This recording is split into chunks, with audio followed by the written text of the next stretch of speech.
Optics में sheet number 18 में जो इम्पोर्टेंट पॉइंट्स हैं बस वही करेंगे। ओनली फॉर कंपटीशन है, एनसीईआरटी का कोई लेना देना नहीं है इन पॉइंट से। पहला पॉइंट कि रिफ्लेक्शन सिर्फ प्लेन नहीं किसी भी सरफेस पे हो सकती है, ये हमें मालूम है। टेढ़े मेढ़े मिरर पे भी होती है। कुछ नहीं करना, ये सब हमने ऑलरेडी किया हुआ है। इसमें इस पूरी शीट में जो अगला पॉइंट है वो है डिस्प्लेसमेंट मेथड।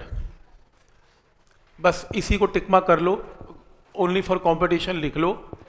डिस्प्लेसमेंट मेथड के अंदर हमने ऑलरेडी डिस्प्लेसमेंट मेथड भी डिस्कस किया हुआ है, जिसमें मैंने ये बताया था कि ऑब्जेक्ट और इमेज के बीच में मिनिमम डिस्टेंस कितना होना चाहिए, 4f। तो ऑब्जेक्ट और इमेज के बीच में मिनिमम डिस्टेंस 4f है तो इमेज रियल बन पाएगी, नहीं तो बन नहीं पाएगी अगर आपका डिस्टेंस लेस देन 4f है।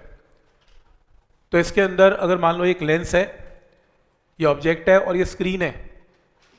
ऑब्जेक्ट में और स्क्रीन के बीच में डिस्टेंस मान लो d है, और ये ऑब्जेक्ट मान लो कितनी दूरी पे है, u। ऑब्जेक्ट का डिस्टेंस है u, तो इमेज का डिस्टेंस कितना है, d माइनस u। तो अगर मैं लेंस का फॉर्मूला लगाऊं और ऑब्जेक्ट को मैं क्या पुट करूं, -u, इमेज को मैं क्या पुट करूं, d माइनस u, और इसे मैं सॉल्व करूं तो u के अंदर क्वाड्रेटिक बन जाएगी।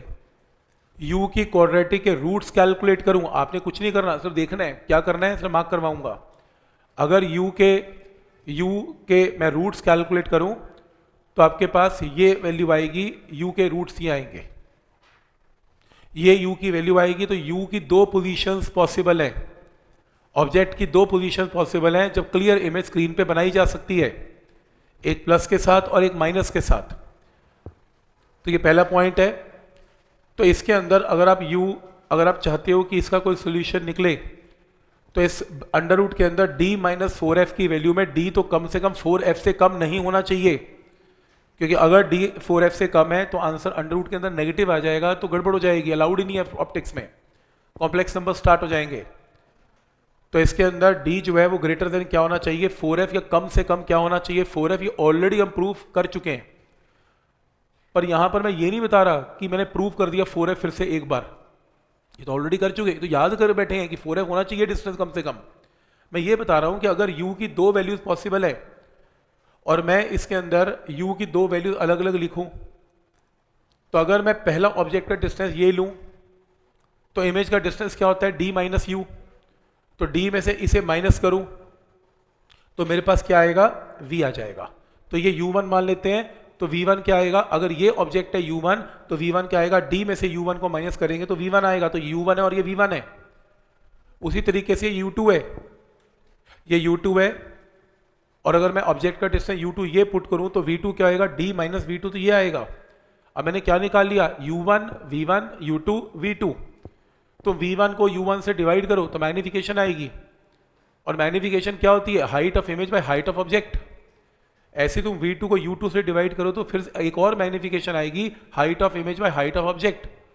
तो अगर तुम इन सबको साइमल्टेनियसली सॉल्व करो तो तुम्हारे पास ये फॉर्मूला आएगा। इन सबको वेरीफाई करके इसको बॉक्स में डालो कि जो ऑब्जेक्ट की हाइट है और डिस्प्लेसमेंट मेथड में दो इमेजेस पॉसिबल हैं, क्योंकि दो u की वैल्यूज पॉसिबल है, दो u की वैल्यू से दो इमेज के डिस्टेंसेस पॉसिबल है, i1 एंड i2, तो v1 एंड v2। तो वहां से दो इमेजेस की हाइट आएंगी, पहली इमेज की हाइट है i1, दूसरी इमेज की हाइट है i2, और ऑब्जेक्ट तो एक ही है o। तो आपको करेक्ट ऑप्शन मार्क करने को आएगा ऑब्जेक्टिव में, mark the correct option. o, i1 और i2 का रिजल्ट क्या है, आप क्या मार्क करेंगे, o is equal to under root of i1 i2। तो फॉर्मूला याद करना है। नेक्स्ट है डिस्प्लेसमेंट मेथड, काम आता है फोकल लेंथ निकालने के ऑफ अ कन्वेक्स लेंस, और ये हमने सब्जेक्टिव शीट में किया था। फोकल लेंथ का फॉर्मूला मैंने उस टाइम लिखवाया था, f is equal to x square minus d square minus x square by 4t। तो ये हम सब्जेक्टिव में ऑलरेडी न्यूमेरिकल कर चुके हैं, पर वो फॉर्मूला नया है। दूसरा ये बॉक्स को इंपॉर्टेंट मार्क करो, सिर्फ इसको, बाकी कुछ नहीं पढ़ना, ये पढ़ना है। इसके अंदर ये बताया हुआ है नंबर ऑफ इमेजेस। अगर आपके पास दो मिरर्स हैं, दो मिरर्स, प्लेन मिरर्स, और दो mirrors are inclined at an angle of theta, तो हमने डिस्कस किया था कि अगर दो मिरर्स किसी एंगल थीटा पे हैं और आप ऑब्जेक्ट O को रखें तो उसे मल्टीपल इमेजेस दिखाई देती हैं। जैसे ड्रेसिंग रूम के अंदर 2 मिरर्स को रख देंगे और ऑब्जेक्ट रखेंगे तो उसमें बार बार इमेजेस दिखाई देती हैं। तो वो कह रहे हैं नंबर ऑफ इमेजेस कितनी दिखाई देती हैं, काउंट करके बताओ। पहला फॉर्मूला, नंबर ऑफ इमेजेस है m-1। अगर 2 mirrors are inclined at an angle of theta तो नंबर ऑफ इमेजेस है m-1, फिर m की वैल्यू क्या है 360/थीटा। तो जैसे थीटा की वैल्यू 60 डिग्री, 360/60 कितना है 6, तो यहां पर 6 पुट कर देना, 6 में से 1 या 5, तो नंबर ऑफ इमेजेस कितनी होंगी 5। तो फॉर्मूला याद हो गया इसमें। तो फॉर्मूला है m-1, लेकिन m क्या होता है 360/थीटा, और इसके अंदर m is an even integer 6, 8, 10। लेकिन क्या होगा अगर इसको डिवाइड करके आपका आंसर इवन नहीं आएगा, ऑड आएगा। तो उस केस में अगर ऑड आएगा तो n is equal to m करना, -1 मत करना। नंबर ऑफ इमेजेस सिर्फ और सिर्फ m हो जाएंगी व्हेन 360/थीटा इज एन ऑड इंटीजर, और with the condition when object is not on the bisector of the mirror, mirrors के बाइसेक्टर पे ऑब्जेक्ट नहीं लाई करता, और आंसर अगर ऑड आता है तो नंबर ऑफ इमेजेस m है। लेकिन अगर इसका आंसर ऑड आता है और ऑब्जेक्ट इसके बाइसेक्टर पे लाई करता है तो आंसर फिर से सेम आ जाता है m-1। तो कब कौन सा फॉर्मूला यूज करने, पॉइंट समझ में आ रहा है। तो अगर ऑड आंसर आता है 360/थीटा और आपका ऑब्जेक्ट परपेंडिकुलर बाइसेक्टर पे लाई करता है तो फिर तो ये, नहीं करता तो ये। और अगर 360/थीटा एक फ्रैक्शन आती है, हो सकता है इवन ऑड आई ना, फ्रैक्शन आ जाए, तो उसका इंटेग्रल जो पार्ट होगा वही उसकी क्या मानी जाएगी, नंबर ऑफ इमेजेस। तो ये रूल्स अगर कहीं ऑब्जेक्टिव में काम आ जाए तो इसमें लगा लेना नंबर ऑफ इमेजेस के। उसके बाद जो नेक्स्ट है यहां पे देखते हैं। अब इसको अंडरलाइन कर लो, ये है स्फेरिकल मिरर्स। यहां ये लेंस के लिए फॉर्मूला नहीं है, ये स्फेरिकल मिरर्स का फॉर्मूला है, बॉक्स में डाल लो। तो जो मैं फॉर्मूला नेक्स्ट बताने जा रहा हूं वो स्फेरिकल मिरर्स का है, और ये sheet is not for NCERT. तो इसके अंदर मान लो आपका एक ऑब्जेक्ट है, स्फेरिकल मिरर्स में ऑब्जेक्ट की दूरी x1 ली जाती है फ्रॉम पोल, लेकिन वो ये कह रहा है कि डिस्टेंस x1 है कहां से, फ्रॉम फोकस। तो ऑब्जेक्ट का डिस्टेंस पोल से क्या बनेगा, फोकस f + x1, क्योंकि ये डिस्टेंस x1 तो फोकस से है, तो पोल से क्या बनेगा f + x1। ऐसे दूसरे केस में क्या बनेगा f + x2।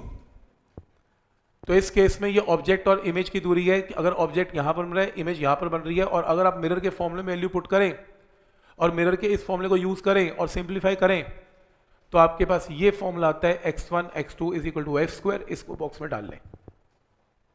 आपको बस ये फॉर्मूला याद करना है कि x1 × x2 किसके इक्वल है, f²। इसको न्यूटन्स फॉर्मूला बोलते हैं। कभी दिख जाए, मार्क करने को आ जाए तो मार्क कर लेना, रेयर केस है सारे, बट बता रहा हूं कि बुक्स में ये चीजें गिवन है तो आपको एंड में बता रहा हूं। नेक्स्ट है डिफेक्ट ऑफ इमेजेस। तो हमने एक टर्म सुनी थी लास्ट टाइम ऑप्टिकल इंस्ट्रूमेंट में, ये टर्म मैंने यूज की थी कि रिफ्लेक्शन मिरर वाला ऑप्टिकल इंस्ट्रूमेंट क्यों प्रेफर किया जाता है लेंस के ऊपर, क्योंकि मिरर्स में एब्रेशंस कम होती हैं, क्रोमेटिक एब्रेशन कम है, लास्ट टाइम डिस्कस किया था। और मैंने क्या बताया था, डिफेक्ट को बोलते हैं एब्रेशन। तो इसलिए टॉपिक का नाम क्या है, defect of images. Defect of images को क्या बोलते हैं, एब्रेशंस। तो defect of images is known as aberration. अब जब इमेज बनती है और डिफेक्ट होता है तो डिफेक्ट 2 किस्म के होते हैं मिरर्स और लेंस में, स्पेशली लेंस की बात करते हैं। पहला डिफेक्ट है क्रोमेटिक एब्रेशन। क्रोमेटिक का मतलब colour related problems, colour related defects हैं। और दूसरा मोनोक्रोमेटिक एब्रेशन। मोनोक्रोमेटिक है ऑप्टिकल सिस्टम की प्रॉब्लम है। ऑप्टिकल सिस्टम क्या होता है, जैसे मिरर की कटिंग ठीक नहीं है, लेंस की कटिंग ठीक नहीं है, स्फेरिकल होना चाहिए, पैराबोलिक होना चाहिए, स्फेरिकल है, तो ये मोनोक्रोमेटिक एब्रेशंस है। मैं दिखाता हूं कैसे। जैसे मान लो क्रोमेटिक एब्रेशंस, ये मान लो आपके पास एक लेंस है, इस लेंस में रेज आ रही हैं और मान लो डिस्पर्शन हो गया, आपकी लाइट 7 रंगों में टूट गई। टूटने के बाद वॉयलेट पहले आ गई और रेड बाद में आ गई, जबकि ऐसा होता नहीं है। फोकल लेंथ तो एक ही होती है, इसमें तो मल्टीपल फोकल लेंथ है। वॉयलेट अलग है और रेड की फोकल लेंथ अलग है। अगर तुम रेड और वॉयलेट की फोकल लेंथ को सब्ट्रैक्शन कर लो, माइनस कर लो, जबकि ये डिफरेंस आना नहीं चाहिए, पर मान लो डिफरेंस आ गया। इनके डिफरेंस को बोलते हैं LCA। अंडरलाइन करो, longitudinal chromatic aberrations, longitudinal chromatic aberrations, LCA। तो लॉन्गिट्यूडनल क्रोमैटिक एब्रेशंस का मतलब है कि जब डिस्पर्शन होती है तो दो फोकल लेंथ आती हैं, वॉयलेट एंड रेड। तो वॉयलेट और रेड के डिफरेंस को बोलते हैं LCA। और इसको उल्टा करो, रेड और वॉयलेट को के डिफरेंस को मान लो -DF से डिफाइन करते हैं, या ऐसा कर लो DF को डिफाइन करो F violet minus F red. तो यहाँ पर DF का मतलब है वॉयलेट की फोकल लेंथ में से रेड की फोकल लेंथ को माइनस कर दें, पर आप कहेंगे वॉयलेट तो छोटी है, रेड तो बड़ी है। हाँ तो कोई बात नहीं, आंसर नेगेटिव आएगा, आने दो। तो बस DF का मतलब याद रखना, वॉयलेट और रेड की फोकल लेंथ को DF बोलते हैं। नेक्स्ट है, आपको कि ये क्या करेंगे इसका DF निकाल के, देखो करेंगे, याद कुछ नहीं करना, जो याद करना है उसको बॉक्स में मार्क करवाऊंगा, सिंपल, सिर्फ सुनना है। आप इसके लिए लेंस मेकर लगाएं, इस लेंस मेकर फॉर्मूला को डिफरेंशिएट कर दें विद रिस्पेक्ट टू DR।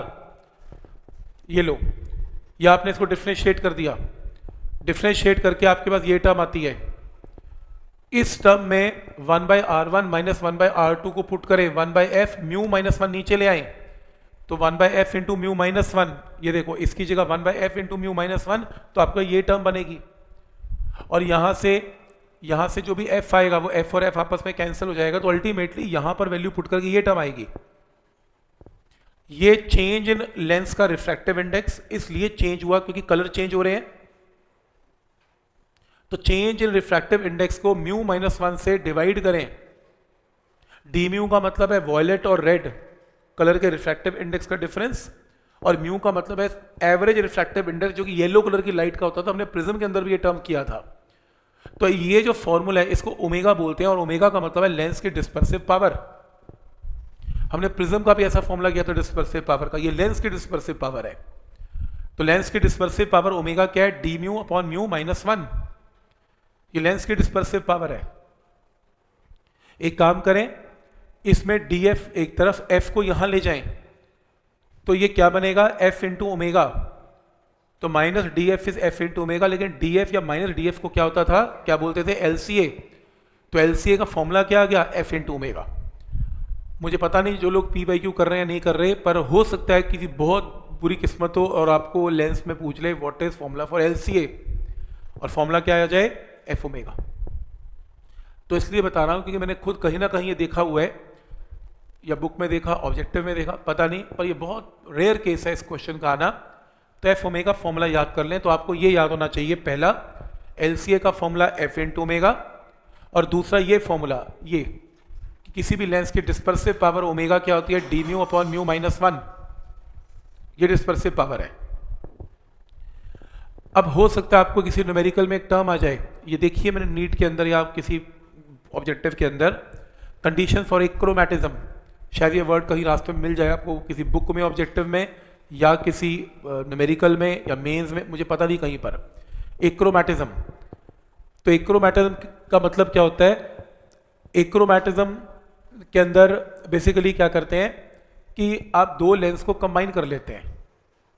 ये रिजल्ट एक लेंस का है, तो आप एक काम करें, आप दो लेंस ले लें, दो लेंस को कंबाइन करेंगे तो इक्विवेलेंट फोकल लेंथ ये आएगी। इसको डिफरेंशिएट कर दे, डिफरेंशिएट करके ये टर्म आ जाएगी। एक्रोमैटिज्म का मतलब होता है जिसमें कोई डिफेक्ट नहीं होता कलर का, जब कोई कलर का डिफेक्ट ना हो उस कंडीशन को बोलते हैं एक्रोमैटिज्म। कलर के डिफेक्ट में ना होने का मतलब है वॉयलेट और रेड एक ही पॉइंट पर लाई करेंगे, अलग अलग लाई नहीं कर सकते। इसका मतलब DF की वैल्यू क्या होनी चाहिए, 0। कॉम्बिनेशन में DF क्या होना चाहिए, 0। DF का मतलब वॉयलेट और रेड कलर का DF 0 है, there is no difference between violet and red colour की फोकल लेंथ। और अगर ये 0 करना चाहते हो तो आपके पास ये कंडीशन आ गई, और DF आपकी LCA, और इसकी फॉर्मूला कितना है, F ओमेगा, इसकी जगह ओमेगा इंटू F, इसकी जगह ओमेगा इंटू F, F से F कैंसिल, इसको ब्रैकेट में डाल लो, बॉक्स में डाल लो, ये पेपर में आ सकता है फॉर्मूला। राइट कंडीशन और एक्रोमैटिज्म, तो आंसर आएगा omega 1 by F1 plus omega 2 by F2 is equal to 0, where omega 1 omega 2 are dispersive power of two lenses. हो सकता है वो ये बोले consider two lenses in combination, और जिसमें आपको दोनों की फोकल लेंथ दे दे ओमेगा 1 ओमेगा 2, आपको एक की डिस्पर्सिव पावर दे दे और दूसरे की डिस्पर्सिव पावर पूछे और लिखे कि दो लेंसेज कॉम्बिनेशन में है और there is condition for achromatism follow हो रही है, तो ये फॉर्मूला लगा देना, आंसर आ जाएगा। ठीक, तो ये इसका फॉर्मूला है और इसके अंदर लास्ट है, ये इसके ऊपर क्वेश्चन नहीं आता कि नॉर्मली जो लेंस होती हैं, जो लेंस है उसमें पैरेक्सियल नॉन पैरेक्सियल रेज होती हैं, तो अगर ये दोनों रेज को कंसिडर किया जाए तो जो रेज नीचे होती हैं वो थोड़ी दूर इमेज बनाती हैं और जो ऊपर जाती हैं वो पास इमेज बनाती हैं, तो इसमें मल्टीपल इमेजेस बन जाती हैं। तो ये ठीक बात नहीं है, हमें तो एक ही इमेज चाहिए। तो हम क्या करते हैं, हम स्टॉप्स लगा लेते हैं। स्टॉप लगाने का मतलब कुछ रेज को रोक लेते हैं, कुछ को पास होने देते हैं, तो एक ही इमेज बनती है और बाकी इमेज नहीं हम ब्लॉक कर देते हैं। तो इस तरीके से किया जाता है। और या फिर मिरर की कटिंग कर देते हैं। स्फेरिकल मिरर में प्रॉब्लम है, दो फोकल लेंथ आ सकती हैं, इसको पैराबोलिक बना दो तो एक ही जगह पर फोकस करवा दो। तो कहा था ना ऑप्टिकल इंस्ट्रूमेंट के अंदर क्या प्रॉब्लम थी, आप रिफ्लेक्ट जो मिरर यूज करते हो, क्योंकि मिरर को स्फेरिकल बनाना इजी है ताकि ये एरर्स एब्रेशंस ना आ सके, ये समझाया जा रहा था उसमें। तो इतना मोर देन सफिशिएंट है, मतलब ये रेयर केस है कि अगर हो सकता है कोई क्वेश्चन आना हो तो इसके ऊपर आ जाए।